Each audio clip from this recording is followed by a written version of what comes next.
అంటే శిలాదుడు అని ఒక మహర్షి, ఆయన మహానుభావుడు. ఆయనకి ఒకప్పుడు ఒక విచిత్రమైనటువంటి కోరిక కలిగింది, నాకు ఒక కుమారుడు కలగాలి. కానీ అందరు పిల్లలు పుట్టినట్టే భార్య యొక్క సహాయము వలన నా తేజస్సు నా భార్య యొక్క శోణితము కలిసి నా భార్య యందు పిండముగా రూపుదిద్దుకొని ఏదో కొన్ని నెలలు ఆమె గర్భము ధరించిన తరువాత బయటికి వచ్చేటటువంటి శిశువు కాదు, అయోనిజుడు కావాలి. స్త్రీ గర్భము నుండి బయటికి రానివాడయ్యి ఉండాలి, అయోనిజుడు కావాలి. 2, ఆ పిల్లవాడికి మరణం ఉండకూడదు, ఇక పిల్లవాడు శరీరం అన్నది విడిచిపెట్టకూడదు. 3, వాడు పరమశివుడితో సమానమైనటువంటి స్థాయిని పొంది ఉండాలి అనుగ్రహంలో. వాడు ఆజ్ఞాపించడంలో కానీ అనుగ్రహించడంలో కానీ రూపంలో కానీ ముమ్మూర్తుల శంకరుడు ఎలా ఉంటాడో అలా ఉండాలి. నాకు అటువంటి కొడుకు కావాలి. అదేం సామాన్యమైన కోరిక. అటువంటి పిల్లవాడిని పొందాలనుకున్నాడు. దేవేంద్రుడి గురించి ఘోరమైనటువంటి తపస్సు చేశాడు. ఘోరమైన తపస్సు చేస్తే దేవేంద్రుడు ప్రత్యక్షమయ్యాడు. ఏం కావాలన్నాడు. ఇదిగో ఈ 3 లక్షణాలు చెప్పాడు, నాకు ఇటువంటి కుమారుణ్ణి కటాక్షించు అన్నాడు. ఒక్కొక్క మహానుభావుడికి ఒక్కొక్క సంకల్పం కలుగుతుంది. ఈ శపథమన్వేష్టం చారణ చరితే పధి అంటారు వాల్మీకి మహర్షి రామాయణంలో. ఈ సంకల్పం, ఒక మనిషిలో వచ్చినటువంటి ఒక సంకల్పం, ఆ సంకల్పాన్ని గట్టిగా నిలబెట్టుకోగలిగిన వాడెవరో వాడు మహాత్ముడు అవుతాడు. నేను డాక్టర్ అవుతానండి అనుకున్న వాళ్ళందరూ డాక్టర్ అవరు. నేను డాక్టర్ అవ్వాలి అని కోరిక పుట్టడం చాలా గొప్ప. పుట్టిన తరువాత డాక్టర్ అవ్వడానికి ఊంచుకుని ప్రయత్నం చేసిన వాడెవరో వాడు డాక్టర్ అవుతాడు. అసలు ముందు సంకల్పం పుట్టాలి కదా. అసలు ఆ సంకల్పం పుట్టడం అందరికీ ఎందుకు పుడుతుంది? అందరికీ పుట్టదు. కాబట్టి అటువంటి సంకల్పం పుట్టింది శిలాదుడికి, అందుకంత తపస్సు చేశాడు. దేవేంద్రుడు ప్రత్యక్షమయ్యన్నాడు, హరుడొకరుండు తక్క అన్యులెవ్వరును ఈ వరంబును ఇవ్వగ సాటిరారు. అరయమునీంద్ర శంకరుండనాదిలయుండు భగవతోపకారి అతని గూర్చి ఘోరముగ తపించు. ఓ శిలాదుడా, నువ్వు 3 లక్షణములు కలిగినటువంటి కుమారుడు కావాలి అని చెప్పి కోరుకుంటున్నావు. కానీ హరుడొకరుండు తప్ప అన్యులొసంగగజాలరీ వరము, పరమశివుడు వినా ఈ వరమును ఇవ్వగలిగినటువంటి వాడు లోకంలో లేడు. ఎందుకని? నువ్వు మర్త్యలోకంలో ఉన్నావు, శిలాదుడు ఉన్నది ఇప్పుడు మనం ఉన్న లోకంలోనే ఆయన ఉన్నాడు. ఒకప్పుడు నువ్వు మర్త్యలోకంలో ఉండి కొడుకు కావాలంటున్నావు, అప్పుడు ఈ భూమి మీద పుడతాడు కొడుకు. ఈ లోకంలో ఎవరైనా పుడితే దానికి ఒక లక్షణం ఉంది, అందుకే దీన్ని మర్త్యలోకము అంటారు. ఈ లోకంలోకి ఎవరైనా శరీరంతో వస్తే వాళ్ళు మళ్ళీ ఆ శరీరాన్ని విడిచిపెట్టేయాలి. ఆ శరీరంతో ఊర్ధ్వలోకాలకి వెళ్ళడానికి అనుమతించరు. కాబట్టి నువ్వు శంకరుడితో సమానమైన రూపమున్న కొడుకు, మరణము లేని కొడుకు కావాలంటున్నావు. అది హరుడొకరుండు తప్ప అన్యులసంగగజాలరీ వరము వరయ మునీంద్ర. ఓ మునీంద్ర విను, అది మేము ఇవ్వలేము, అది మా అధికారంలోకి రాదు. అలా ఈ లోకంలో ఉండేటటువంటి ఆచారానికి భిన్నంగా పుట్టినప్పటికీ కూడా శరీరం విడిచిపెట్టకుండా శాశ్వతంగా ఉండిపోగలిగినటువంటి కుమారుడు, పరమశివుడితో తుల్యమైనటువంటి ఆకారమును తేజస్సును నిగ్రహానుగ్రహ శక్తిని కలిగినటువంటి వాడు, ఏ జనన మరణములు లేనటువంటి వాడు కలగడం సంభవం కాదు, మేము ఇవ్వలేము. అందుకని శంకరుండనాదిలయుండు పరాత్పరుండు. నువ్వు ఆయన గురించి ఎంత గొప్పగా తపస్సు చెయ్యాలి అంటే, అరుసము మీర నియమమారసి తపించిన హరుని గూర్చి తపించినన్ అతడిచ్చు ఈ వరము పేరిమి నీకు మునీంద్ర తల్లజా. నువ్వు పరమశివుడి గురించి కానీ ఇటువంటి తపస్సు చేశావా? నీ అదృష్టం పరమశివుడు ప్రత్యక్షం అయ్యాడా? ఆయన ఇవ్వగలడు ఈ వరాన్ని. ఎందుకంటే ఆయన ఇది ఇక్కడ ఇవ్వచ్చా ఇవ్వకూడదా? ఆయన ఈశ్వర శబ్దంతో ఉన్నవాడు. ఆయన ఇవ్వగలిగినది ఇవ్వలేనిది అన్నది ఆయనకి లేదు, ఆయన ఇవ్వగలడు. అందుకని ఆయన గురించి తపస్సు చెయ్యి. అలా నువ్వు తపస్సు చేస్తే పేరిమి నీకు ఈ వరంబునిచ్చు మునీంద్ర తల్లజా, అటువంటి వరాన్ని నీకు ఇస్తాడు. అందుకని తపస్సు చెయ్యను. మళ్ళీ పరమశివుడి గురించి తపస్సు మొదలుపెట్టాడు. చాలా కాలం ఘోరమైన తపస్సు చేశాడు. చేస్తే శంకరుడు ప్రత్యక్షం అయ్యాడు. చిత్రం ఏమిటంటే పరమశివుడు ప్రత్యక్షం అయ్యేసరికి ఎముకలు తప్ప శిలాదుడికి ఏమీ మిగలలేదు. మిగిలిన ధాతువులన్నీ పురుగులు తినేసి, ఆ రోజుల్లో అస్థిగత ప్రాణం కాబట్టి ఎముకలుంటే ప్రాణం ఉంటుంది కాబట్టి ప్రాణంతో ఉన్నాడు. పైనంతా పుట్టలు పట్టేసి ఉన్నాయి. శంకరుడే వచ్చి ప్రత్యక్షమైనా బహిర్ముఖుడు కాలేదు. శంకరుడు తన చేతితో ముట్టుకున్నాడు, యథారూపాన్ని పొందాడు. పూర్వం ఉన్న కన్నా జవసత్వాలతో ప్రకాశించాడు. ఏం కావాలని అడిగాడు.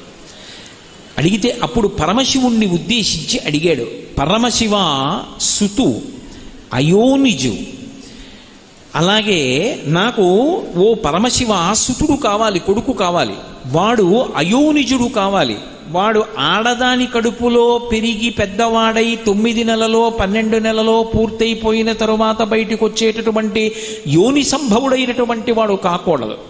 అలాగే వాడికి జరామరణములు ఉండకూడదు. అటువంటి 3 లక్షణములు ఉన్నవాడై ఉండాలి. దానికి తోడు నీకు చోకకువానిన్, నీతో సమానమైనటువంటి వాడు అయి ఉండాలి. నిగ్రహానుగ్రహ శక్తిలో నీ అంత తేజస్సు ఉండాలి. చూస్తే ముమ్మూర్తుల నీలాగే ఉండాలి. శివుడెవరో నందెవరో తెలియకూడదు. అలాంటి కొడుకుని ఇవ్వాలి. అలాంటి కొడుకుని నాకు కటాక్షించు. అలాంటి కొడుకుని నాకు ఇస్తే అప్పుడు నేను కృపతో నాకిమ్మో మురిషద, నువ్వు కాని దయతో నాకు అటువంటి కొడుకునిచ్చావా మురిసిపోతాను. సర్వలోక వంద్యపదాబ్జ, సర్వలోకముల చేత నమస్కరింపబడేటటువంటి పాదపద్మములు కలిగినటువంటి పరమశివ, నువ్వు అనుగ్రహించాలనుకుంటే నాకు అదిగో అటువంటి కుమారుణ్ణి కటాక్షించాను. ఆయన ఒక్క చిరునవ్వు నవ్వన్నాడు, సుతుడు కావాలి, వాడు నీ కొడుకయ్యి ఉండాలి, అయోనిజుడయ్యి ఉండాలి, జరామరణములు లేనివాడయ్యి ఉండాలి, నాతో సమానుడయ్యి ఉండాలి. ఇటువంటి కొడుకు కావాలి నీకు. లోకంలో ఇలా అడిగిన వాళ్ళు ఉన్నారా ఎవరైనా? భక్తికి ఎంత పరవశించిపోతాడు పరమశివుడు అన్నదానికి పరాకాష్ఠ నందీశ్వర వృత్తాంతం. తథాస్తు. ఇప్పుడు అయోనిజుడు కదు పుట్టాలి, భార్య కడుపులోంచి వచ్చేవాడు కాకూడదు. శిలాదుడు సంతోషించాడు, వెళ్ళిపోయాడు. వెళ్ళిపోయి ఆయన ఒక యజ్ఞాన్ని సంకల్పం చేసి యజ్ఞం చేస్తున్నాడు.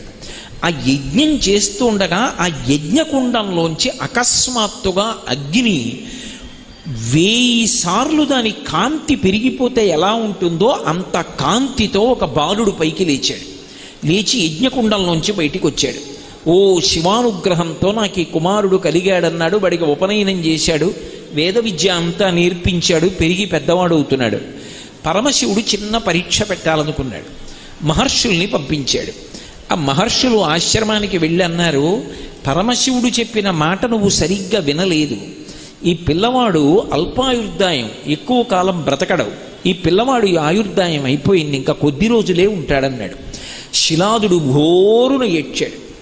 ఈ పిల్లవాడు అన్నాడు, నాన్నగారు దేనికి ఏడుస్తున్నారు? నిగ్రహానుగ్రహ సమర్థుడు పరమశివుడు, ఆయన ఇవ్వలేనిది లోకంలో లేదు. నేను ఆయన గురించి తపస్సు చేస్తానని వెళ్ళి కూర్చొని పరమశివుడి గురించి తపస్సు చేశాడు. ఆ పిల్లవాడి తపస్సుకి పరమ సంతోషాన్ని పొందినటువంటి శంకరుడు ప్రత్యక్షమయ్యాడు. ప్రత్యక్షమై, నేను నీ పట్ల ఎంతో సంతోషాన్ని పొందాను కాబట్టి నీకు నేను కొన్ని విశేషాలని అనుగ్రహిస్తున్నాను. మీ నాన్న నన్ను వరం అడిగాడు, శిలాదుడికి కొడుకుగా ఉండాలన్నాడు. అందుకు నువ్వు శిలాదుని యొక్క కుమారుడు అని పిలవబడతావు. అయోనిజుడు కావాలన్నాడు, యజ్ఞకుండంలోంచి పుట్టావు. నేను మహర్షులతో అలా కబురు చేశాను, కానీ నిజానికి నేను ఆ మాట అనలేదు. నిన్ను అల్పాయుర్దాయంతో ఉండేవాడివి అనలేదు. నీకు జరామరణములు లేవు, నీకు మృత్యు అన్నది రాదు. నాతో సమానమైనటువంటి రూపం కావాలని మీ నాన్న అడిగాడు. అందుకే నాతో సమానమైనటువంటి రూపాన్ని నీకు అనుగ్రహిస్తున్నానని సమానమైనటువంటి రూపాన్ని అనుగ్రహించాడు. శంకరుడు ఎలా చంద్రరేఖతో ప్రకాశిస్తూ ఉంటాడో అలాగే 3 కందులతో చంద్రరేఖతో పరమశివుడితో సమానమైనటువంటి వ్యక్తిగా అపరశంకరుడిగా నందీశ్వరుడు నిలబడ్డాడు. పార్వతీదేవిని పిలిచాడు శంకరుడు. పిలిచి, పార్వతి, ఇతను నీకు పుత్ర సదృశుడు, ఇక పైనుంచి ఇతను కూడా నీకు కుమారుడే. కాబట్టి ఈ నందీశ్వరుణ్ణి నీ కుమారుడితో సమానంగా చూడు. విఘ్నేశ్వరుడికి సుబ్రహ్మణ్యుడికి ఏ స్థానం ఇచ్చావో అదే స్థానాన్ని ఈ నందీశ్వరుడికి కూడా ఇవ్వాలి అని తన జటని ఒకదాన్ని పెరికి ఆ జటలో ఉన్నటువంటి జలాన్ని ఆ పిల్లవాడి మీద పిండాడు. పిండినప్పుడు ఆయన జటలోంచి వెంటనే ఒక నది పుట్టింది. ఆ జట పిండినప్పుడు ఆ పిల్లవాడి మీద పడి ఆ పిల్లవాడి శరీరం అంతా తడిసి ఆ నది ప్రవహించింది. దానికే జటోదక అని పేరు. పార్వతీదేవిని పిలిచి ఈ పిల్లవాడు నీకు కుమారుడు అన్నాడు. అనేటప్పటికి ఆవిడ ఎంతో సంతోషాన్ని పొంది ఈ చేతిని ఇలా పెట్టింది ఆ పిల్లవాడి తల మీద పెట్టి ఒక్కసారి కన్నులు మూసుకుని సంకల్పం చేసింది. చేసేటప్పటికి శంఖం ఎంత తెల్లగా ఉంటుందో అంత తెల్లటి రంగులో ఉన్నటువంటి పాలు ఆమె చేతుల నుంచి 3 ధారల కింద పడ్డాయి. పడి ఆ పిల్లవాడి శరీరం అంతా అందులోంచి తడిసి కిందకి ప్రవహించింది. దాన్ని అలా ప్రవహించి పార్వతీదేవి చేతి నుంచి 3 ధారలుగా పడి ప్రవహించినటువంటి ఆ ధార ఏదైతే ఉందో అది ఒక నదీ రూపాన్ని పొందింది. దాన్ని త్రిస్రోప అని పిలిచారు. అలాగే ఎప్పుడైతే శంకరుడి యొక్క జట నుంచి వచ్చినటువంటి ఉదకము చేత తాను తడిశాడో పార్వతీదేవి యొక్క చేతిలోంచి వచ్చినటువంటి 3 ధారల పాల చేత తడిశాడో పరమ సంతోషాన్ని పొందినటువంటి ఆ పిల్లవాడు ఒక్కసారి గట్టిగా అరిచాడు. ఆ అరిచినప్పుడు వృషధ్వని అంటారు. అంటే ఎద్దు అరిస్తే ఎలా ఉంటుందో అంబారామం అటువంటి రవం చేశాడు. అంత పెద్ద కేక వేసేటప్పటికీ ఆ ధ్వనిలోంచి ఒక పెద్ద నీటి బుగ్గ పుట్టి నదిగా ప్రవహించింది. దాన్ని వృషధ్వని నది అని పిలిచారు. అప్పటికి 3 నదులు పుట్టాయి. శంకరుడు పరమ సంతోషంతో తన తల మీద ఉన్నటువంటి కిరీటాన్ని తీసి పిల్లవాడికి అలంకారం చేశాడు. ఇంతకాలం పరమశివుడి తల మీద అలంకారం చెయ్యబడినటువంటి స్వర్ణ కిరీటాన్ని తీసి ఈ పిల్లవాడి తల మీద పెట్టేటప్పటికీ ఆయన తలలో ఉన్నటువంటి గంగధారతో కూడుకున్నటువంటి ఆ కిరీటంలో ఉన్నటువంటి బంగారంతో కూడుకున్న జలం పిల్లవాడి శరీరం నుంచి కిందకి నదిగా ప్రవహించింది. ఎందుకు ప్రవహిస్తుంది అంటే మిగిలిన వారిని అనుగ్రహించడానికి. దానికి జంబూ అని పేరొచ్చింది, జంబూ నది అని. ఒక్క కనులిప్త ఇలా కనుమూసి కను తెరిచేటప్పటికి ఇంత అనుగ్రహాన్ని పొంది ఆ పిల్లవాడు 4 నదుల ఉత్పత్తికి కారణం అయ్యేటప్పటికి పైన ఉన్నటువంటి మేఘమండలం మురిసిపోయింది. మురిసిపోయి మెరుపులతోటి ఉరుములతోటి వెంటనే తీయటి చల్లటి నీటి ధార విడిచిపెట్టింది. ఆ నీరు పడేటప్పటికీ ఆయన శరీరం మీద పడి ఆ పిల్లవాడి మించి పక్కకి నదిగా ప్రవహించింది. ఆ నదిని స్వర్ణోదక అని పిలిచారు. నందీశ్వరుణ్ణి పరమశివుడు అనుగ్రహించినటువంటి సమయంలో 5 నదులు ప్రవహించాయి. వీటిని పంచనదములు అని పిలుస్తారు. వాటి మధ్యలో నేను లోకాన్ని అనుగ్రహిస్తానని పరమశివుడు జప్పేశ్వరుడు అన్న పేరుతో పిలిచాడు. అందుకే 5 నదులలో స్నానం చేసి ఆ శివలింగాన్ని ఎవరు దర్శనం చేస్తారో వారు మళ్ళీ పుట్టవలసినటువంటి అవసరం ఉండదు. అంత అద్భుతమైనటువంటి రీతిలో ఆ పిల్లవాడి యొక్క జన్మ పరమశివుడి చేత పార్వతీదేవి చేత అనుగ్రహింపబడము ఏకకాలంలో జరిగాయి. ఆశ్చర్యం ఏమిటంటే పరమశివుడు తనతో సమానమైనటువంటి ముఖమండలాన్ని పిల్లవాడికి అనుగ్రహిస్తే శివమహాపురాణంలో బ్రహ్మాది దేవతలతో చెప్పుకున్నాడు నందీశ్వరుడు. ఆయన అన్నాడు, శంకర నీ అనుగ్రహం వర్ణనాతీతం, దానికి హద్దు లేదు.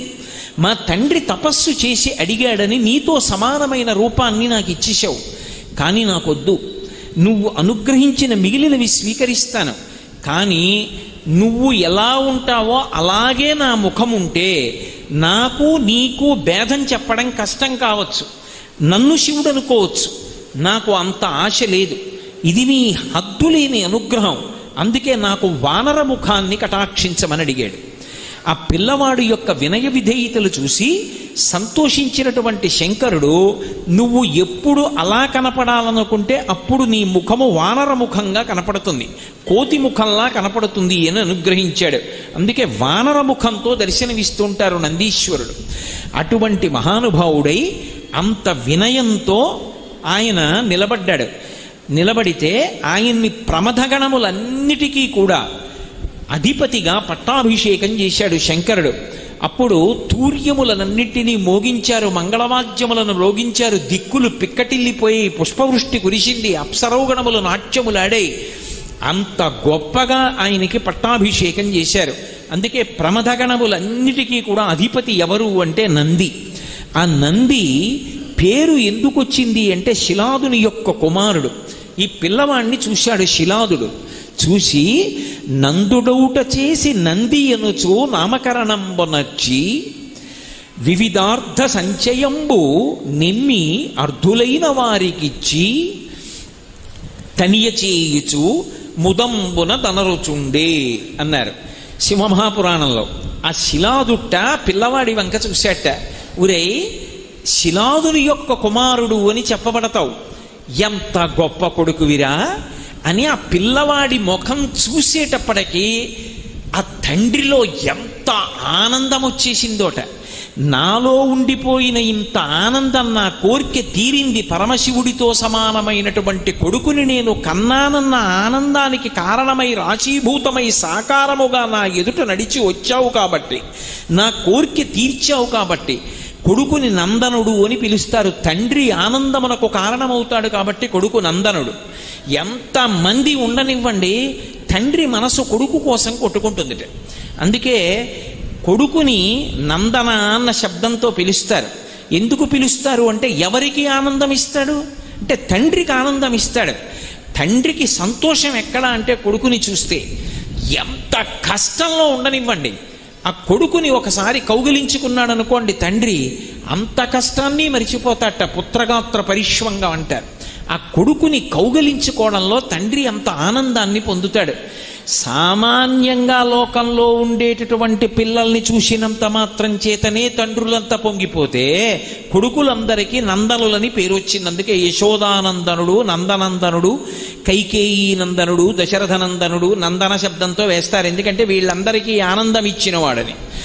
మరి అటువంటిది లోకంలో ఉన్నటువంటి పిల్లల కన్నా కూడా భిన్నమైనటువంటి రీతిలో అయోనిజుడైనటువంటి శుతుడు, జరామరణములు లేనివాడు, పరమశివుడితో తుల్యమైన వాడు కావాలి నాకు కొడుకని నేను ప్రార్థన చేస్తే, నువ్వు మళ్ళీ తపస్సు చేసి పరమశివుని యొక్క అనుగ్రహాన్ని పొంది ఆయన నదులు పుట్టడానికి కారణమై పార్వతీ పరమేశ్వరుల చేత అనుగ్రహింపబడి ప్రమదగణాధిపత్యాన్ని పొంది నువ్వు నడిచి వస్తుంటే పరమశివుడికి వాహనంగా అంగీకరింపబడితే నిన్ను చూసి నేనెంత మురిసిపోతాను.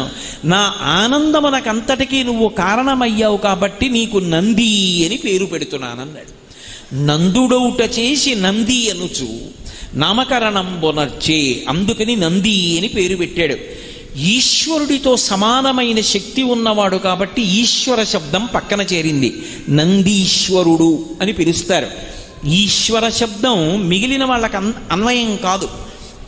మీరు అందుకే చూడండి, తెలియక కొంతమంది శనీశ్వరుడు అంటూ ఉంటారు. శనీశ్వర అన్న మాట లేదు. గ్రహములలో ఏ గ్రహమునకు కూడా ఈశ్వరత్వం లేదు. గ్రహములు ఫలితాల్ని ఇచ్చేటప్పుడు భగవంతుని యొక్క శాసనాన్ని బట్టి అనుగ్రహిస్తాయి. భగవంతుడు కూడా ఓ గ్రహాన్ని నువ్వు ఇలా ఫలితం ఇవ్వవద్దు అంటే గ్రహం ఊరుకోవాలంతే. శనీశ్వరుడు అన్న మాట లేదు. శనైశ్చరుడు, శనైహి శనైహి చరహ, ఆయన మెల్లమెల్లగా నడుస్తాడు. అందుకే జాతకంలోకి వస్తే ఎక్కువ కాలం నడుస్తాడు. అందుకని శనైశ్చరుడు, శనీశ్వరుడు లేదు. కానీ నందీశ్వరుడు, ఎందుకంటే ఈశ్వరుడితో తుల్యమైన వాడు కాబట్టి నందీశ్వర అని పేరు వచ్చింది. మన అదృష్టం ఏమిటంటే ఆ నందీశ్వరుడు తపస్సు చేసినటువంటి భూమి ఏది ఉన్నదో అదే నందిమండలము అన్న పేరుతో పిలవబడింది. ఇప్పటికీ మనం శ్రీశైలం పెడితే శ్రీశైలానికి చాలా దగ్గరలో నంద్యాల అని ఇప్పుడు పిలవబడుతోంది. అది నంద్యాల కాదు, అసలు నందుల యొక్క ఆలయముల వరుస ఉన్నటువంటి ప్రదేశం కాబట్టి నందుల ఆలయ ఆవళి, నందులకు ఆలయములు ఎన్నో ఉన్న ప్రదేశం అది నందుల ఆలయము. నందుల ఆలయ ఆవళి క్రమక్రమంగా నంద్యాల. ఒకప్పుడు దీని పేరు హేలాపురి, ఇప్పుడు ఏలూరు. ఒకప్పుడు మా ఊరి పేరు కోకనదము, ఇప్పుడు కాకినాడ. ఒకప్పుడు పీఠికాపురము, ఇప్పుడు పిఠాపురము. అలాగే ఒకప్పుడు అది నందులకు ఆలయము, ఇప్పుడు నంద్యాల. అటువంటి ఆ ప్రాంతంలో నందిమండలం ఉంది. ఎక్కడ నందీశ్వరుడు తపస్సు చేశాడో అక్కడ పరమశివుడు అనుగ్రహించి, నందికి శివుడికి భేదం ఉండకూడదని మీ తండ్రి శిలాదుడు అడిగాడు కనుక నేను అక్కడ బ్రహ్మనంది అన్న పేరుతో పెద్ద నందీశ్వర స్వరూపంతో వెలిసి ఉంటాను. ఉండి మిగిలినటువంటి నందులన్నిటినీ కూడా నేను శాసిస్తూ ఉంటాను. నంది తేజస్సు శివ తేజస్సు ఏకీకృతమై వెలిసినటువంటి లింగస్వరూపం. అందుకే అక్కడ ఉన్నది మహానంది. ఒకానొకప్పుడు ఆ మహానంది క్షేత్రాన్నంతటినీ కూడా బాగా పునర్నిర్మాణం చేయడం కోసం పానవట్టం దగ్గర తవ్వారు. తవ్వితే గొర్రె పట్టడానికి ఎంత చోటు ఉంటుందో అంత చోటుతో కైవారం ఉంటుంది. గోరువెచ్చగా ఉంటాయి. మీరు అందుకే ఎప్పుడైనా మహానంది దగ్గర ముందు పెద్ద తటాకం ఉంటుంది. మీరు ఆ తటాకంలో దిగి స్నానం చేస్తే ఎంత నీరు వస్తుంటుందో పక్క పొలాల్లోకి వెళ్ళిపోతుంటుంది. ఎక్కడి నుంచి వస్తోంది ఎవరికి తెలియదు. ఇప్పటికీ కూడా కాళేశ్వరం వెళ్ళినప్పుడు అక్కడ అభిషేకం చేసినటువంటి జలాలన్నీ గోదావరి నదిలోకి ఎలా వెళ్ళిపోతాయో ఎలా అర్థం కాదో, అలాగే మహానంది వెళ్ళినప్పుడు శివలింగం యొక్క అడుగు భాగాన్ని తాకి వస్తూ ఉంటాయి ఆ జలాలు. ఒకప్పుడు పునర్నిర్మాణం చేస్తున్నప్పుడు కింద జలప్రవాహాన్ని చూశారు. ఆ ప్రవాహం వెడుతూ ఉంటుంది. అది గోరువెచ్చటి నీటిగా వెడుతూ ఉంటుంది ఆ జలప్రవాహం. అక్కడ మహానంది, ఆ మహానందిని పరివేష్టించి నవనందులుగా 9 నందులుగా ఉన్నాడు ఆయన. అందులో వినాయకనంది, గరుడనంది, ప్రథమనంది, సూర్యనంది, చంద్రనంది, నాగనంది, బ్రహ్మనంది, విష్ణునంది, శివనంది. ఈ 9 నందులు నవనందులు. ఒకప్పుడు నందులు పరిపాలన చేసి ఆ దేవాలయాల్ని పునర్నిర్మాణం చేశారు కాబట్టి అని ఒక మాట. కానీ శాస్త్రంలో 9గా వెలిసినటువంటి నందిస్వరూపములకు ప్రధాన పరిపాలకుడై వెలిశాడైన బ్రహ్మనంది అన్న పేరుతో. మహానందిగా నందీశ్వరుడు శివచైతన్యంతో కలిసి రాశీభూతమైనటువంటి లింగస్వరూపం. అందుకే అది నంది తపస్సు చేసినటువంటి ప్రదేశం. ఆ ప్రదేశంలో అడుగు పెట్టడం, ఆ తటాకంలో స్నానం చేయడం, మహానంది క్షేత్రాన్ని దర్శనం చేయడం పరమాద్భుతమైనటువంటి విశేషాలుగా చెప్తారు. అందుకే మీరు ఇప్పటికీ చూడండి, మహానంది వెడితే ఆ తటాకంలో స్నానం చెయ్యాలనుకున్న వాళ్ళు ₹1 కాసు విడిచిపెట్టారనుకోండి, అంత నీటి కింద నుంచి కూడా నాణ్యం స్ఫుటంగా కనపడుతూ ఉంటుంది. నాణ్యం మీద ఉన్న బొమ్మ కూడా కనపడుతుంది. అంత స్వచ్ఛమైన నీటి ధార, అది ఎప్పుడు ఆగిపోవడం ఉండదు, అలా వస్తూనే ఉంటుంది ఆ నీటి ధార. అంత గొప్ప నంది మండలం ఏర్పడింది. నందీశ్వరుడు అన్న పేరుతో శివపరివారంలో ఆయన ప్రధానుడయ్యాడు. ప్రధానుడై ఆయన అనుగ్రహం లేకపోతే శివదర్శనము కాదు. ఇది నందీశ్వరుడు పొందినటువంటి వరం. అందుకే నేను శివాలయానికి వెడతానండి, వాహనమే కదండి, నేను శివలింగాన్ని దర్శనం చేస్తానండి అంటే కుదరదు. అందుకే నందీశ్వరుణ్ణి మీరు గమనించండి, ఆయన ఆనందమంతా ఎక్కడుంటుంది అంటే శివదర్శనంలోనే ఉంటుంది.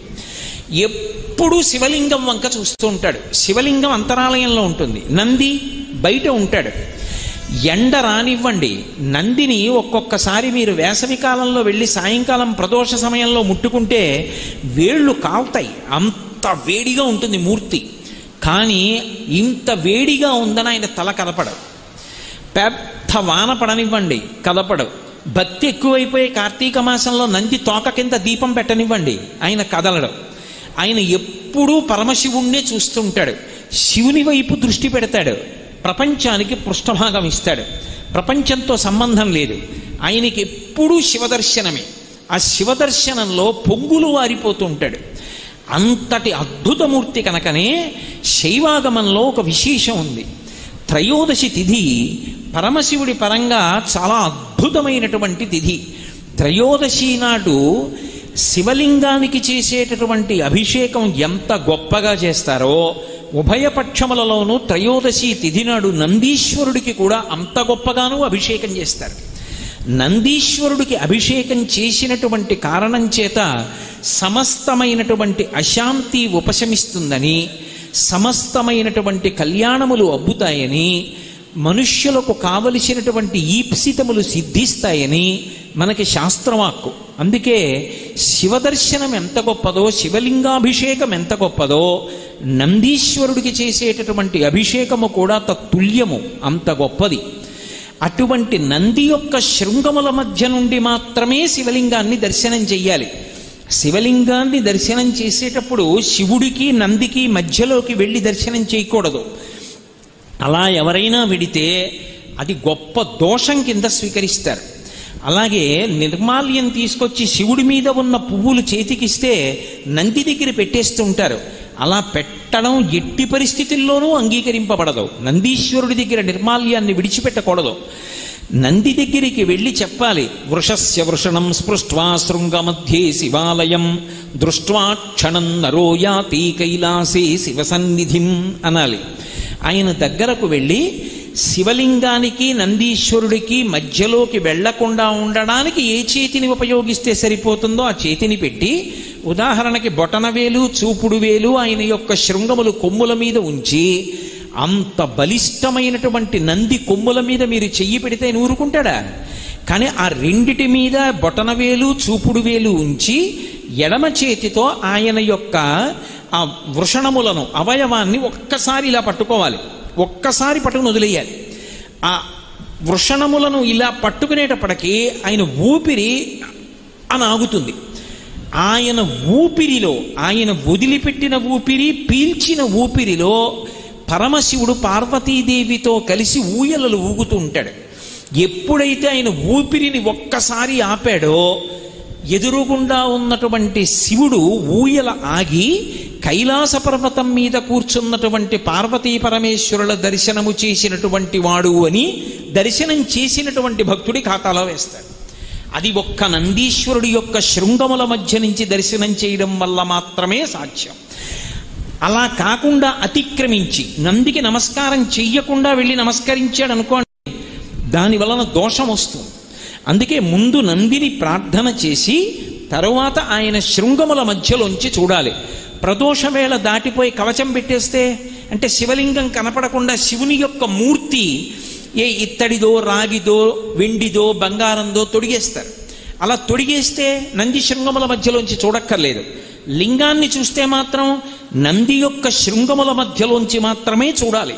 అది పరమశివుడు నందీశ్వరుడికి ఇచ్చినటువంటి వరం. వెంకటేశ్వర స్వామి వారి దర్శనానికి ముందు ఆదివరాహస్వామి దర్శనం ఎలా చెయ్యాలో అలా నందీశ్వరుని యొక్క శృంగముల మధ్యలోంచి మాత్రమే శివలింగాన్ని దర్శనం చెయ్యాలి. నంది పట్ల అపచారం చేస్తే పరమశివుడికి ఆగ్రహం వస్తుంది. నంది పట్ల పరమ భక్తితో వినమ్రతతో ప్రవర్తించాలి. ఒక్కొక్క శివాలయంలో బయట పెద్ద నంది ఉంటుంది, మీరు కొంచెం ముందుకెడితే ఇంకొక చిన్న నంది ఉంటుంది. కదలకుండా ఉన్నటువంటి పెద్ద నందిని స్థిర నంది అంటారు. ఈ చిన్న నంది కదులుతుంది, కదిపితే దాన్ని గట్టిగా నేలకి బిగించరు. ఈ కదిలే నందిని చరనంది అంటారు. పూర్వకాలంలో ఇంత వైద్య సదుపాయం లేనటువంటి రోజుల్లో ప్రతి ఊళ్ళో శివాలయంలో ఒక చరనంది ఉండేది. ఎందుకు చరనంది అంటే, అకస్మాత్తుగా ఎవరైనా ఒక స్త్రీకి ప్రసవం అవుతుంటే, ఆమె కష్టపడుతుంటే, ఆమెని వైద్యానికి తీసుకెళ్లాలన్నా వైద్యుణ్ణి తీసుకురావాలన్నా చాలా సమయం పడుతుంది అనుకుంటే, నేను పూర్వకాలంలో ఉన్న విశేషాన్ని చెప్తున్నాను. అప్పుడు ఏం చేసేవారంటే, శివాలయంలో అర్చక స్వామి దగ్గరికి వెళ్ళేవారు. అర్చకుడు వచ్చి శివాలయం తలుపులు తీసి ఈ చరనందిని ప్రసవ వేదనతో బాధపడుతున్నటువంటి పిల్ల ఉన్న ఇంటి వైపుకి తిప్పేవాడు. ఈ నంది అటువైపుకి తిరిగి చూస్తే సుఖప్రసవం అయ్యేది. అందుకని చరనంది నుంచేవారు. నంది యొక్క దృష్టి పడితే ఆపద తొలగుతుంది అని. అందుకని స్థిరనంది చరనంది అని రెండు నందులు శివాలయంలో ఉండేటటువంటి సంప్రదాయం పూర్వకాలంలో ఉండేది. ఇప్పటికీ మీరు కొన్ని ప్రాచీనమైన శివాలయాలకు వెడితే శివనంది చరనంది అని రెండు నందులు కనబడుతూ ఉంటాయి. అలా నందీశ్వరుడు ఉండడానికి కారణాల్లో అదొకటి. మహానుభావుడైనటువంటి నందీశ్వరుడు ధర్మమునకు ప్రతీక. ఒకానొకప్పుడు శిలాదుడు వరం అడిగితే అనుగ్రహించాడు పరమశివుడు. అనుగ్రహించి ఎవరు పిల్లవాడిగా వెళ్ళాలి, యజ్ఞకుండంలోంచి పిల్లవాడిగా పైకి వెళ్ళవలసిన వాడెవరు అంటే ధర్ముణ్ణి పిలిచాడు. ధర్మమే ఒక ఆకృతిని పొందితే ధర్ముడు అని పిలుస్తారు. ఆ ధర్ముణ్ణి పిలిచి శిలాదునికి నువ్వు కుమారుడిగా వెళ్ళు అన్నాడు. ఆ ధర్మమే శిలాదుడికి కొడుకుగా వచ్చింది. అందుకే వృషభ రూపంలో పడుకుంటాడు పరమశివుడి ముందు. నంది పురుష రూపంతో ఉండడు. పురుష రూపంతో ఉండకుండా ఎద్దు ఎలా ఉంటుందో అలా ఉంటాడు.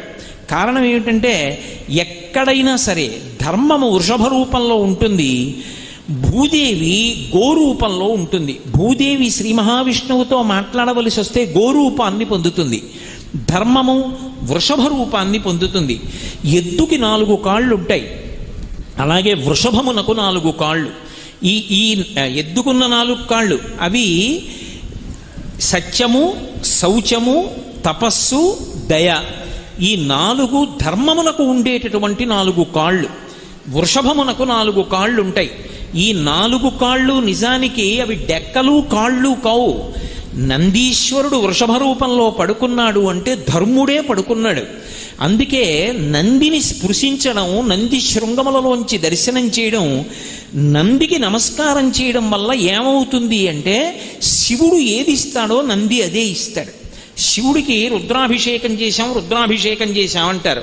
రుద్రుడు అన్న పేరు ఆయనకి ఎందుకు వచ్చింది అంటే ఏదో కోపంగా ఉంటాడు కాబట్టి రుద్రుడు అని కాదు దాని అర్థం. రుత్యా ధర్మాన్ అవలోకయతి ప్రాపయతివా ఇది రుద్రః. వేదముల యొక్క శబ్దము చేత, వేదమంత్రముల చేత లోకమునకంతటికీ ధర్మాన్ని నేర్పిన వాడెవరో, ధర్మము చెప్పిన వాడెవరో, ధర్మమునందు అనురక్తి కల్పించిన వాడెవరో, ధార్మికంగా మనం బ్రతుకుదామనేటటువంటి కోరిక గట్టిగా నిలబడేటట్టు చెయ్యగలిగిన వాడెవరో, ధార్మికమైన జీవనమునందొచ్చేటటువంటి వైక్లభ్యములు తట్టుకోవడానికి కావలసినటువంటి శక్తిని కూడా అనుగ్రహించగలిగిన వాడెవరో ఆయన రుద్రుడు. ఆ రుద్రుడు ఏ ధర్మాన్ని అనుగ్రహిస్తాడో నందీశ్వరుడు కూడా అదే అనుగ్రహిస్తాడు. అందుకే వృషభ రూపంతో 4 కాళ్లతో పడుకుంటాడు. ఒక్కొక్కచో నందీశ్వరుడు అద్భుతమైనటువంటి అనుగ్రహ ప్రదాత.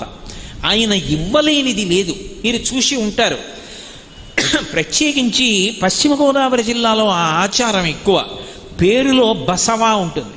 చాలామంది పేర్లలో ఇప్పుడు ఉన్నటువంటి తరాల్లో నాకు తెలియదు కానీ ఇప్పుడున్న తరానికి ముందు తరం వరకు పేర్లలో చాలామంది పేర్లలో బసవా ఉంటుంది.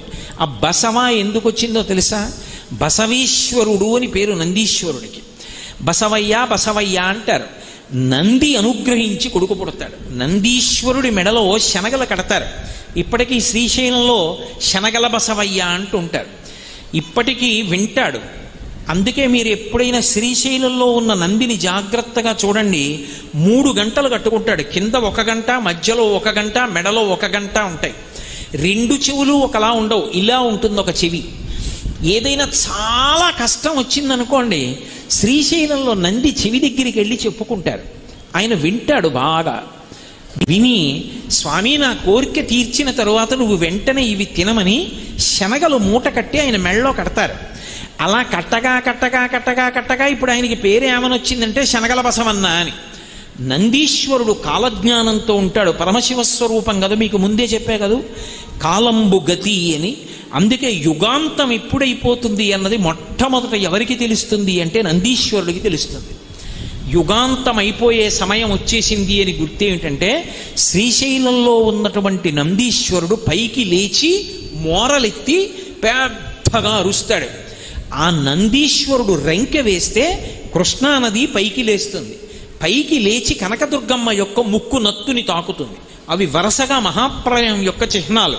ఇందులో మొదట తెలుసుకునేవాడెవరు అంటే నందీశ్వరుడు తెలుసుకుంటాడు. నందీశ్వరుడు నిరంతర శివదర్శనంలో ఉంటాడు. అందుకే నంది చెయ్యని దర్శనం మొదట ఎవ్వరూ చేయకూడదు. మీరు ఇప్పటికీ శ్రీశైలాది క్షేత్రములకు వెడితే సుప్రభాతం చదువుతారు. ప్రాతస్మరామి గణనాథ మనాథ బంధుం సింధూరపూర పరిశోభిత గండ యుగ్మం బుద్దండ విఘ్న పరిఖండన చండ దండ మాఖండలాది సురనాయక బృంద వంద్యం అని సుప్రభాతం అంతా చదివేసిన తర్వాత తెర తీస్తారు. పరాకు చెప్తారు, పక్కకుండండి, ముందు నంది చూడాలి, పక్కకుండండి అని చెప్తారు. నందీశ్వరుడు మొట్టమొదట శివదర్శనం చెయ్యాలి, తర్వాతనే మనం చెయ్యాలి. నందికి శివుడికి మధ్యలోంచి వెళ్ళకూడదు. అటువంటి బసవయ్య ఆయన ప్రథమ దర్శనం చేస్తూ ఉంటాడు. ఒక్కొక్కచో నంది ఎంత అనుగ్రహాన్ని ఇచ్చేస్తాడంటే ఇక పునర్జన్మ లేకుండా కూడా చెయ్యగలడు. శ్రీశైలంలో ఇప్పటికీ కూడా శిఖరేశ్వరము అని ఒక ప్రదేశం ఉంది. అక్కడ కొండ పైకి ఎక్కుతారు, మెట్లదారి ఉంటుంది. ఆ పైకి ఎక్కి అక్కడ చరనంది ఉంటుంది, నంది తిప్పుతారు. ఆ నందిని తిప్పినప్పుడు ఆ నందీశ్వరుడి యొక్క పాదముల కింద చిన్న కైవారంలా ఉంటుంది. అందులో 4 పదార్థములు వెయ్యాలి. నువ్వులు, బెల్లం, బియ్యం, పత్తి గింజలు, ఈ 4 వెయ్యాలి. ఇప్పుడు నేను మళ్ళీ అవన్నీ ఎందుకు వేస్తారు ఏమిటి ఎక్కడ చెప్పగలను, ఎప్పటికవుతుంది? ఆ 4 పదార్థములు వేసి నందిని గుండ్రంగా తిప్పాలి. తిప్పితే 4 నలుగుతాయి. ఈ 4 నలిగిన తరువాత శ్రీశైల శిఖరం వేపగా నందిని ఉంచుతారు. ఉంచి ఇందాక నేను చెప్పినట్టుగా చేతివేళ్లుంచి ఆయన పృష్ఠభాగాన్ని పట్టుకుని శ్రీశైల శిఖరం వంక చూస్తారు. అలా ఎవరు చూశారో శ్రీశైల శిఖరం దృష్ట్వా పునర్జన్మ న విద్యతే, వారికి ఇక పునర్జన్మ లేదు. నందీశ్వరుడు అంతటి అనుగ్రహ ప్రదాత.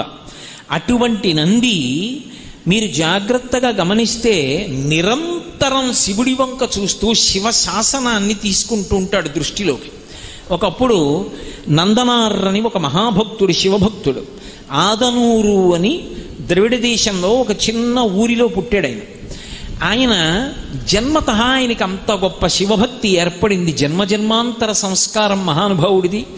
ఆయన ఒకప్పుడు ఆ ఆదనూరికి దగ్గరలో ఉన్నటువంటి తిరుప్పంగూర్ అనబడేటటువంటి క్షేత్రంలో పరమశివుడికి ఉత్సవాలు జరుగుతున్నాయంటే చూడడం కోసమని వెళ్ళాడు. పిల్లలందరితో కలిసి బయలుదేరి ఒళ్ళంతా విభూతి అలదుకుని పరమ సంతోషంతో చిందులు వేసుకుంటూ వెళ్ళాడు. ఆ రోజుల్లో ఉన్నటువంటి ఆచారం రీత్యా శివాలయం అంతరాలయం వరకు ఆ పిల్లల్ని రానివ్వలేదు. నందీశ్వరుడి వెనక ఉన్నటువంటి ధ్వజస్తంభం వరకే అనుమతించారు. పిల్లలు, చిన్నపిల్లలు పాపం ఈ నందనార్కి కన్నులారా ఒక్కసారి చూడాలి ఆ శివలింగాన్ని అని ఉంది. కానీ ఆ శివలింగం వంక ఒక్కసారి చూద్దామంటే నందీశ్వరుడి యొక్క పెద్ద మూర్తి అడ్డొస్తాం. ఆయన ఆర్తితో మనసులో చెప్పుకున్నాడు, శివా నిన్ను చూడాలని బయలుదేరి వచ్చాను. ఈ నంది అడ్డంగా ఉన్నాడు, నన్న ధ్వజస్తంభం దాటి వెళ్ళనివ్వరు, ఇక్కడి నుంచి నాకు నీ దర్శనం అవ్వట్లేదు, శంకర ఎలా అనుగ్రహిస్తావో నన్ను అనుగ్రహించమని అడిగాడు. వెంటనే పరమశివుడు నందీశ్వరుణ్ణి ఆజ్ఞాపించాడు, నీ వెనక నా భక్తుడు నందనారు ఉన్నాడు, నంది పక్కకి తొలగు, ఆయన చూస్తాడు నన్నన్నాడు. వెంటనే నందీశ్వరుడు శివలింగానికి ఎదురుగుండా ఉన్నవాడు ఓ పక్కకి వెళ్ళిపోయాడు. ఇప్పటికీ మీరు తిరుప్పంగూరు వెడితే శివలింగానికి ఎదురుగుండా ఉండదు నంది, నంది పక్కకి వెళ్ళిపోయి ఉంటుంది. నందనారు వెళ్ళినప్పుడు శివాజ్ఞ మేరకు నంది పక్కకి వెళ్ళిపోయింది.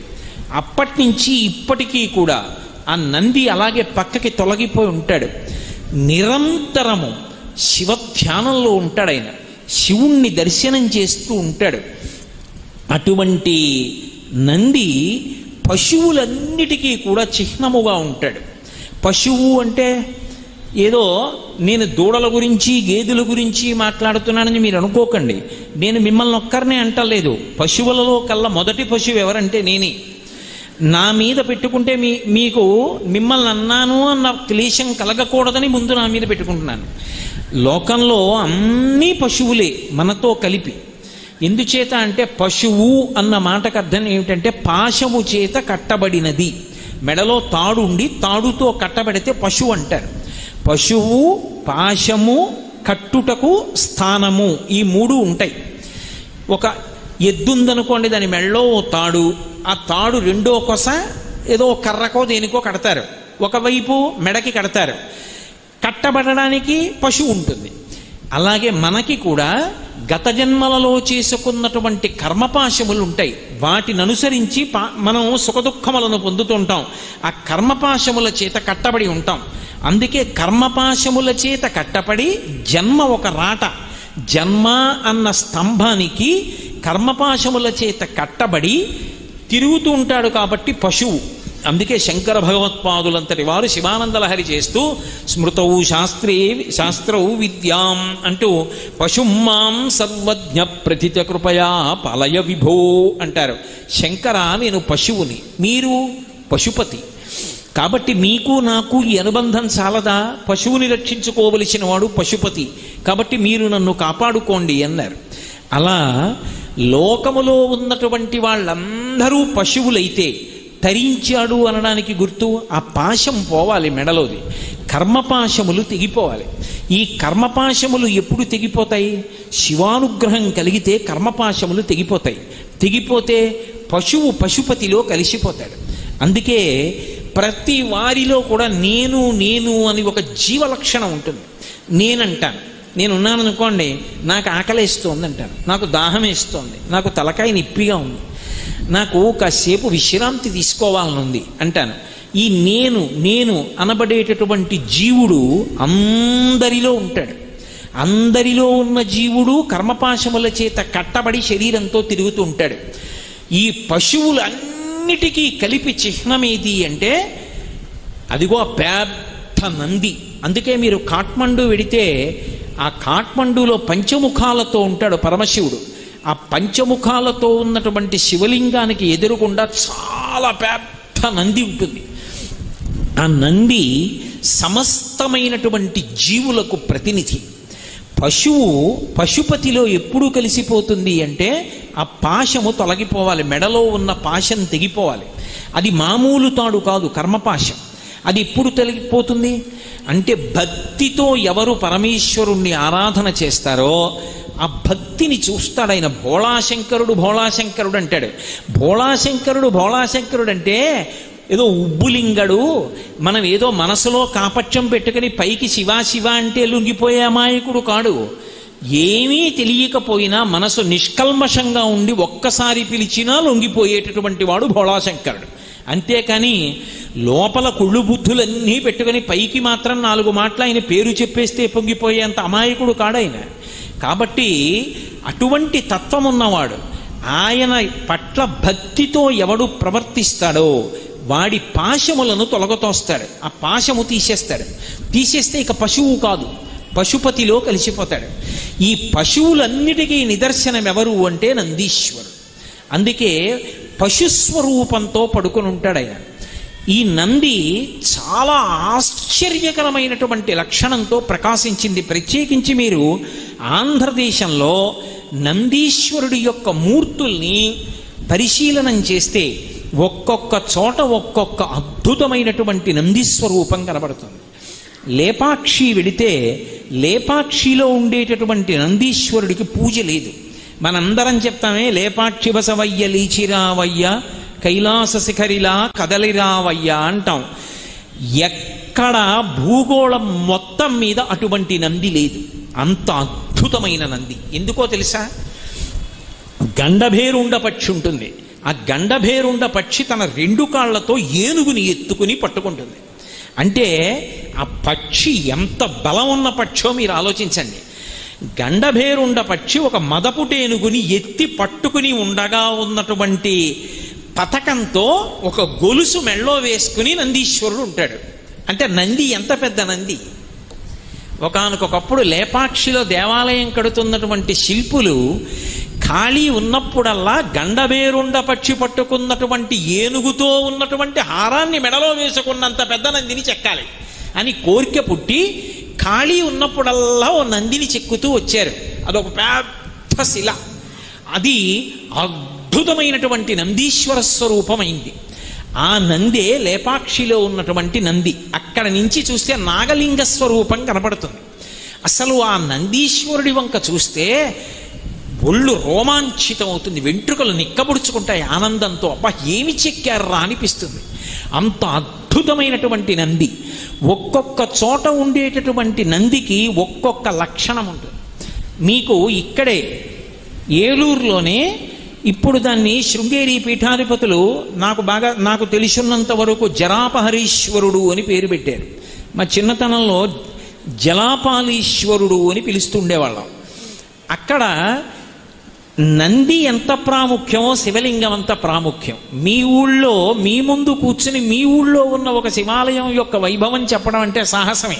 మీకు అందరికీ తెలిసే ఉంటుంది. అందరం ఏం చేస్తామంటే నంది శృంగములలోంచి శివలింగాన్ని చూస్తాం.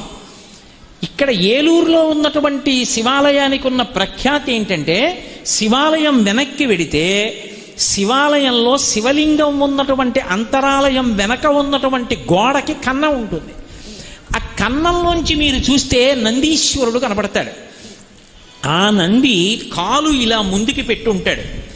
ఇలా ముందుకి పెట్టి ఉన్నటువంటి కాలుకి ప్రత్యేకంగా కడియం వేసేవారు. ఆయనకి కడియం వేసి మెడలో ఆ శనగలు మొదలైనవి మూట కడితే పిల్లలు పుడుతుండేవారు, సంతానకారకుడై ఉండేవాడు, ఈప్సితములను కటాక్షిస్తూ ఉండేవాడు.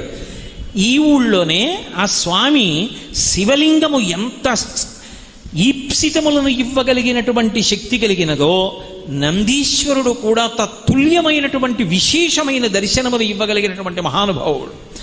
అలాగే కాకతీయ నంది, మీరు 1000 స్తంభాల మంటపానికి వెడితే వరంగల్లో 6 అడుగుల ఎత్తు నంది పడుకుని ఉంటుంది. 6 అడుగుల ఎత్తి నందు పడుకున్నప్పుడు కాకతీయ నందికి ఒక్కదానికి ఒక లక్షణం ఉంటుంది. కాకతీయ నంది 3 కాళ్ల మీద పడుకుని ఒక పాదం బాగా ముందుకి ఇలా చాపి మడుస్తుంది. ఇలా అసలు దాని అందం చూసి తీరాలి. ఇలా ఎలా కూర్చుంటుందంటే పరమ గంభీరంగా ఉంటుంది. దుష్కరం నిష్ప్రతిద్వంద్వం చికీర్షం కర్మమానర సముద్ర అని వాల్మీకి మహర్షి సుందరకాండలో వర్ణించినట్లుగా ఏదో నందీశ్వరుడు పర్వతం మీద కూర్చుని చూస్తుంటే ఎలా ఉంటుందో కాకతీయ నంది అలా ఉంటుంది. అలాగే ఓరుగల్లు పక్కన, వరంగల్ పక్కన రామప్ప దేవాలయం ఉంది. రామప్ప దేవాలయంలో నందీశ్వరుడు ఉంటాడు. రామప్ప దేవాలయంలో ఉండే నందీశ్వరుడు ఒక చమత్కారం. మీరు మామూలుగా చూశారనుకోండి, ఒక్క శివుణ్ణి చూస్తూ ఉంటాడు. మీరు ఆ నందీశ్వరుడి చుట్టూ తిరుగుతూ నంది వంక చూస్తున్నారనుకోండి, ఆయన మిమ్మల్నే చూస్తూ ఉంటాడు. మీరు ఎటెళ్ళండి చూస్తాడు. మీరు ఎటువైపుకి వెళ్ళండి, ఆ నందీశ్వరుడు మిమ్మల్నే చూస్తున్నట్లుగా కనపడుతుంది. కానీ ఆయన శివుణ్ణే చూస్తుంటాడు. శివుణ్ణే చూస్తున్న నందికి ఎటు తిరిగినా మిమ్మల్ని చూసేటట్టుగా విగ్రహాన్ని చెక్కిన అపురూప శిల్పం, అద్భుతమైనటువంటి నందిమూర్తి మీకు వరంగల్ రామప్ప దేవాలయంలో కనపడుతుంది. ఒక్క నందీశ్వరుడు ఎన్ని విశేషాలు చేశాడు. లలితా సహస్రనామ స్తోత్రంలో నంది విద్యా నటేశ్వరి అని అమ్మవారికి పేరు. నంది విద్య అంటే అమ్మవారికి సంబంధించినటువంటి సమస్తమైన విద్యలు ఎవరికి తెలుసు అంటే ఒక్క నందీశ్వరుడికే తెలుసు. అందుకే నంది ఒకరు, శివుడు ఒకరు కాదుగా. శివుడికి తెలియని రహస్యమే ఉంటుంది అమ్మవారికి సంబంధించింది. అమ్మవారి ఉపాసనకి సంబంధించిన సమస్త రహస్యములు తెలుసున్నవాడు ఎవరంటే నందీశ్వరుడు. ఆ నందీశ్వరుని యొక్క అనుగ్రహం చేతనే లోకానికంతటికీ అమ్మవారి యొక్క ఉపాసన, అన్ని అమ్మవారికి సంబంధించినటువంటి విశేషాలు అన్నీ నంది ముఖతః అందాయి. కాబట్టి శ్రీ విద్యకి నంది విద్య అని పేరొచ్చింది. అందుకని అమ్మవారికి నంది విద్య నటేశ్వరి వరుస క్రమంలో పేర్లు పలుకుతూ ఉంటాం కదా. నందీశ్వరుడు తీసుకొచ్చాడు. సౌందర్య లహరి ఈ భూమి మీదకి వచ్చినప్పుడు శంకర భగవత్పాదాచార్య స్వామి వారికి అద్భుతమైన పరీక్ష పెట్టినవాడు కూడా నందీశ్వరుడే. ఎందుకని అంటే పరమశివుని యొక్క దర్శనానికి శంకరాచార్యుల వారు యోగ మార్గంలో కైలాస పర్వతం మీదకి వెడితే పరమశివుడు 5 శివలింగములను ఇచ్చాడు. 5 శివలింగములను శంకరాచార్యుల వారు 5 చోట్ల పెట్టారు. కాంచీపురంలో 1, శృంగేరిలో 1, చిదంబరంలో 1, నేపాల్లో 2, 5 లింగములను ఉంచారు. అలాగే అమ్మవారు సౌందర్యలహరిని ఇచ్చింది. సౌందర్యలహరిని తీసుకుని వచ్చేస్తుంటే నందీశ్వరుడు కొన్ని శ్లోకాలు లాగేశాడు. లాగేస్తే శంకరాచార్యుల వారు అలా నిలబడ్డారు. నిలబడితే అమ్మవారంది, శంకర కైలాస శంకరుడికి కాలడి శంకరుడికి భేదం లేదు అని లోకానికి నిరూపించాలి, నువ్వు పూరణ చేసేయి. అందుకు నందీశ్వరుడు తీసుకుపోయేటట్టుగా చేసింది. శంకరాచార్యుల వారు వెంటనే సౌందర్యలహరి శేషాన్ని పూర్తి చేసి లోకానికి అందించారు. శంకర భగవత్పాదులు స్వయంగా నమః కపర్దినీచ వ్యుక్త కేశాయ చ, పెద్ద జటాజూటంతో ఉన్న శంకరుడే బోడిగుండుతో ఉన్న శంకరుడుగా శంకరాచార్యుల వారిగా వచ్చాడు సుమాని లోకానికి నిరూపణం చేసిన మహానుభావుడు నందీశ్వరుడు. అలాగే రావణాసురుడికి శాపం ఇచ్చి రావణాసురుడు పతనం అవ్వడానికి కారణమైన వాడు కూడా నందీశ్వరుడు. ఒకానొకప్పుడు రావణాసురుడు కైలాస పర్వతం దగ్గరికి వెళ్ళి తనకి ఒంట్లో ఓపిక ఉన్నది కదా అని కైలాస పర్వతాన్నంతటినీ కదుపుతున్నాడు. పరమశివుడు ఎవడురా ఓ పక్క నేను తాండవం చేస్తుంటే కైలాసాన్ని కదుపుతున్నాడని చెప్పి తన కాలి బొటన వేలితో నొక్కాడు. ఆయన 20 చేతులు దాని కింద ఉండిపోయి పెద్దగా అరిచాడు. అబ్బా, లోకములు హడిలిపోయేటట్టు అరిచావు కదరా, ఇంత రవం చేశావు కాబట్టి నిన్ను రావణ అని పిలుస్తున్నానన్నాడు. అంతకుముందు అసలు పులశ్చ బ్రహ్మ పెట్టినటువంటి పేరు దశకంఠుడు. కానీ కైలాస పర్వత శిఖరం కింద పెట్టి పరమశివుడు ఆయన 20 చేతుల్ని నొక్కేసినప్పుడు పెట్టినటువంటి పెద్ద పెద్ద బొబ్బల వలన రావణ అని పిలిస్తే రావణ అన్న పేరు లోకంలో ప్రఖ్యాతి వహించింది. ఆ రావణుడు ఒకప్పుడు శివదర్శనానికి వెళ్ళాడు. విడితే నందీశ్వరుడు కావలిగా ఉన్నాడు. ఇప్పుడు ఏకాంతంలో ఉన్నారు, లోపలికి వెళ్ళి దర్శనం చేయడానికి వీలు లేదన్నాడు. అంటే కోతి ముఖంతో కనపడుతూ ఉంటాడు. పరమశివుడిచ్చిన వరం అని మీకు నేను మనవి చేశాను కదా, శివమహాపురాణంలో నందీశ్వరుడే చెప్పాడు బ్రహ్మాది దేవతలతో ఈ విషయం. కోతి ముఖంతో కనిపించాడు ఆ రావణాసురుడికి. ఆయన నందీశ్వరుణ్ణి అధిక్షేపించి, కోతి ముఖంతో ఉన్నవాడా, వానర ముఖం ఉన్నవాడా, నువ్వు నన్ను అడ్డగించగలిగిన వాడివా అన్నాడు. అప్పుడు నందీశ్వరుడు శాపం ఇచ్చాడు, కోతి ముఖాన్ని తక్కువ చేసి మాట్లాడావు కాబట్టి కోతులే వచ్చి లంకని సర్వనాశనం చేస్తాయి అన్నాడు. అందుకే వానరముల చేత లంక నశించి. అందుకే హనుమ రామాయణంలో సుందరకాండలో రావణాసురుడి ఎదురుగుండా కనపడగానే సింహాసనం మీద కూర్చుని ఉన్నటువంటి రావణాసురుడు, తన కాంచన లంకలో తానున్న రావణాసురుడు, తన చతురంగ బలాల మధ్యలో తానున్న రావణాసురుడు, ఇంతమంది మహావీరుల చేత రక్షింపబడుతున్న రావణాసురుడు హనుమ వంక చూశారు. చూడగానే వచ్చిన మొదటి ఆలోచన ఏమిటో తెలుసా? శంకాహృతాత్మా దధ్యౌసా కపీంద్రం తేజసావృతం కిమీష భగవాన్నం దీభవే సాక్షాత్ విహాగతః ఏన శప్తోస్మి కైలాసే మయా సంచలితే పురా అన్నాడు. శంకాహృతాత్మా దధ్యౌసా కపీంద్రం తేజసావృతం. ఆ హనుమ యొక్క తేజస్సు చూశాడు. ఈయన సామాన్యమైన వానరమా కాదు, నందీశ్వరుడే బహుశః ఈ వానర రూపంలో వచ్చాడు. పరమశివుడికి తప్ప ఇంత తేజస్సు ఎవరికీ ఉండదు. కిమేష భగవాన్ నంది భవే సాక్షాత్ విహాగతః. భగవాన్ నంది అన్నాడు. అందుకే భగవానుడైనటువంటి నందీశ్వరుడే ఈ వానర రూపంలో వచ్చాడు. కాబట్టి ఆ వచ్చినటువంటి నందీశ్వరుడే నా కుమారుడు అక్షకుమారుణ్ణి కూడా సంహరించాడు అని చూడగానే భయపడ్డాడు. అంటే అసలు భయం అనేటటువంటి మాట తెలియనటువంటి రావణాసురుడు కూడా హనుమని చూసినప్పుడు మొట్టమొదట ఎవరనుకుని తడబడి భయపడ్డాడు అంటే నందీశ్వరుడు అనుకునే భయపడ్డాడు. పైగా రావణాసురుని పతనమునకు వానరులు సృజింపబడి బ్రహ్మగారి వలన, ఇతర దేవతల వలన లంకాపట్టణం మీదకి వెళ్ళి లంక నాశనం అవ్వడానికి కారణం ఎక్కడి నుంచి ఉత్పన్నమైంది అంటే నందీశ్వరుని యొక్క శాపంలోంచి ఉత్పన్నమైంది. మహానుభావుడైనటువంటి నందీశ్వరుడు అనేక విధాలుగా అనుగ్రహ ప్రదాత. ఇప్పటికీ లోకంలో నందీశ్వరుడి పేరు మీదుగా వ్రతాలున్నాయి, నందీశ్వరుడి పేరు మీదుగా నోములున్నాయి, నందీశ్వరుడి పేరు మీదుగా మొట్టమొదట చేసేటటువంటి గౌరవనీయమైనటువంటి భోజనాలు ఉన్నాయి. అందుకే ఆ నంది అనేటటువంటి మాట ఆనందమునకు పర్యాయ పదం. అంతటి మహాపురుషుడైనటువంటి నందిని స్మరించినంత మాత్రం చేత ఒక్కసారి ఆయన్ని తలుచుకుంటే చాలు సమస్త భయములు తొలగిపోతాయి. అంత అద్భుతమైనటువంటి గాంభీర్యమూర్తి, కారణజన్ముడు. పార్వతీ పరమేశ్వరుల ఇద్దరి యొక్క అపారమైనటువంటి అనుగ్రహానికి నోచుకున్నటువంటి వాడు.